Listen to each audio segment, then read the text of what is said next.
জালসা।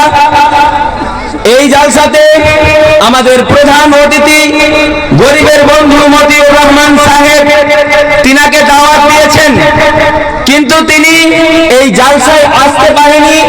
সেখানে একটা ইম্পর্টেন্ট মিটিং এর কারণে তিনি আমাকে বলেছেন আমি যেতে পারিনি, তো কি হলো, সামনে আবার আরো প্রোগ্রামে ইনশাআল্লাহ উত্তর দিনাজপুর আসবো।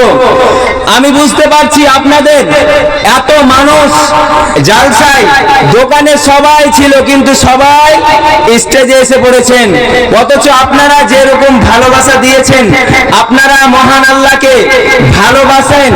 একমাত্র আপনাদেরকে বলছি আপনারা ইসলামের জন্য মতিউর রহমান সাহেবকে ভালোবাসেন, কারণ মতিউর রহমান সাহেব ভালো কাজ করে। তো তিনি এখন কিছু বলবে এবং এই মাদ্রাসার জন্য কিছু যত দূর হয় তিনি দিবেন, তারপরে তিনার ব্যাপারে তার বাবা মার জন্য দোয়া, তিনার ফ্যামিলির জন্য সবার জন্য দোয়া করবো ইনশাআল্লাহ তাআলা, এবং আমি আরো কিছু বলবো। তো মতিউর রহমান সাহেব বলছে আপনারা একটু মন দিয়ে শুনবেন এবং এই মাদ্রাসার ইট সিমেন্ট বালু যাই হোক যতটুকু পারবেন ইনশাআল্লাহ তাআলা দিবে। আর আমাদের যেই শিক্ষকগণ আছেন তাদেরকে বলছি তারা কোনো দাবি করেনি, তিনি বলেছেন তিনাকে হাজার হাজার মাদ্রাসায় দান করতে হয়, অথচ তিনি যাই দিবেন আমরা গ্রহণ করব ইনশাআল্লাহ। তো সবাই আমরা এখন গরিবের বন্ধু মতিউর রহমান স্যারের সাথে কথা বলে নিব। হ্যাঁ স্যার বলেন। হ্যাঁ 1 লাখ টাকা 10 গাড়ি। আচ্ছা যাই হোক, কিছু বলবেন নাকি আপনি? আর মানে 1 লাখ টাকা 10 গাড়ি ইট, মাশাআল্লাহ। 10 গাড়ি ইট শুধু, মানে 10 গাড়ি ইট না 1 লাখ টাকা, দুটার জীবনে একটা। আচ্ছা 10 গাড়ি ইট, 10,000 ইট একটা শিক্ষকের বেতন। 10 গাড়ি ইট মানে 15,000 ইট। আচ্ছা 15,000 ইট। হ্যাঁ 10 গাড়ি। হ্যাঁ মাওলানা সাহেব 10 গাড়ি 15। হ্যাঁ এটা আমাদের মাওলানা সাহেব কথা বলেন। ভাইয়ান সালাম, মানে আমি এখানকার বক্তা ছিলাম, আপনাদের হরিশ্চন্দ্রপুর আমি অনেক গেছি। গরিবের বন্ধুকে চিনে? হ্যাঁ খুব চিনি, আমার সাথে দেখা হয়েছে, কিন্তু আপনি জি জি জি। তো কথা হলো কি যে আপনি এখানে তো যেটা দিচ্ছেন কি মানে ইট দিচ্ছেন 15,000, তো 15,000 ইট দিচ্ছেন, একটা খালি শিক্ষকের বেতন আপনি বছরে দিবেন, এটা আপনি একটু করেন।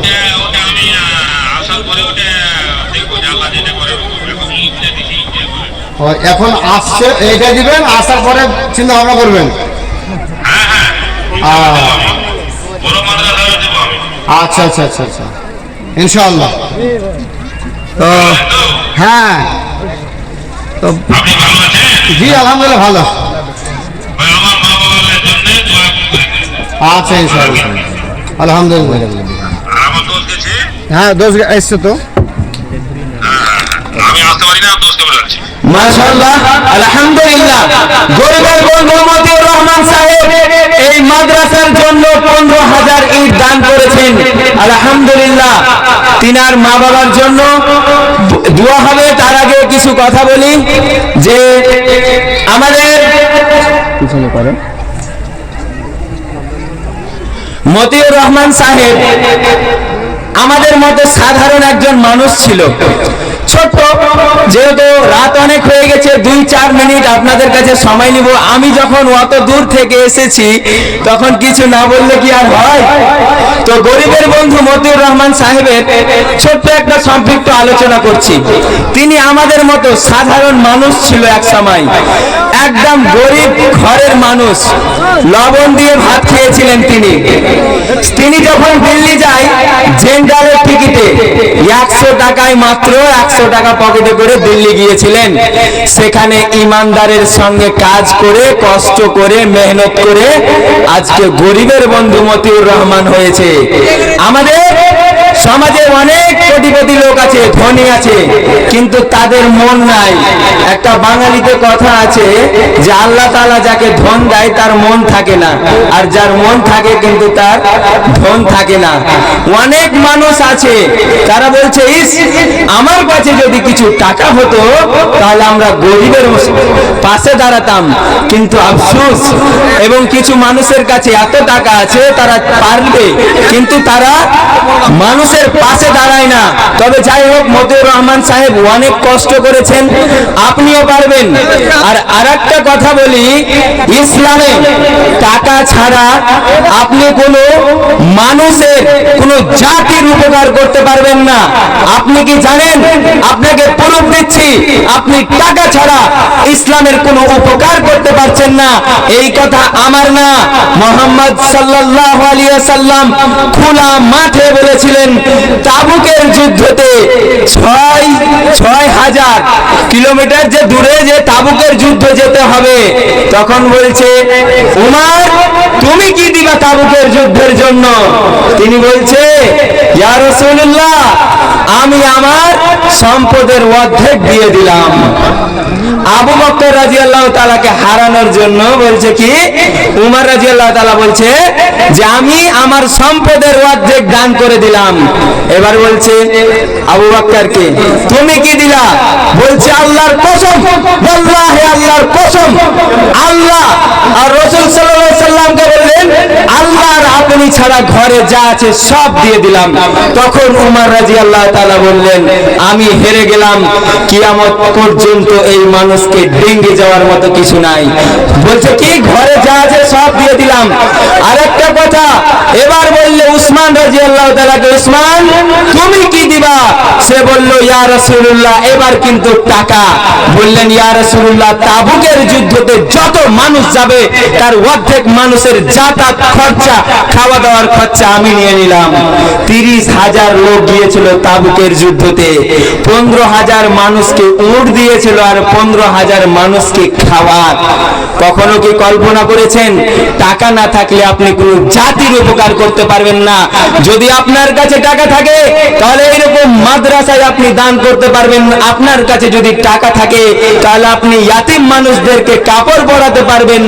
আপনার কাছে যদি টাকা থাকে তাহলে আপনি অনেক কিছু করতে পারবেন।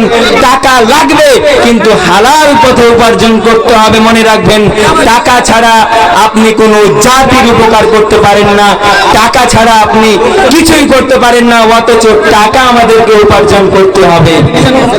তো যাই হোক, ছোট্ট একটা কথা বলি যে মতিউর রহমান সাহেবের মা বাবার জন্য এবার আমাদের মাওলানা সাহেব দোয়া করবেন। তার আগে আমি ছোট্ট একটা হাদিস বলি, কোরআনের আয়াত বলছি, আমরা যে নামাজ পড়ি কিন্তু খারাপ কাজ করি, করি না? প্রত্যেক মানুষ নামাজ পড়ে কিন্তু খারাপ কাজ করে। কিন্তু মহান আল্লাহ তাআলা বলেছেন, ইন্নাস সালাতা তানহা আনিল ফাহশাই ওয়াল মুনকার ওয়া লাযিকরুল্লাহিল আকবার ওয়াল্লাহু ইয়ালামুনা মা তাসনাউন। নিশ্চয় নামাজ অন্যায় অপরাধ কাজ থেকে বিরত রাখে, নির্লজ্জা থেকে সরিয়ে রাখে। কিন্তু আমরা নামাজ পড়ি সুদ খাই, নামাজ পড়ি মিথ্যা কথা বলি, নামাজ পড়ি অন্যায় অবিচার করি। তাহলে কি কোরআন হাদিসের কথা মিথ্যা? মিথ্যা কথা বলেন না কেন? মিথ্যা নয়। কারণ কি, আপনাদেরকে উদাহরণ দিয়ে বোঝান।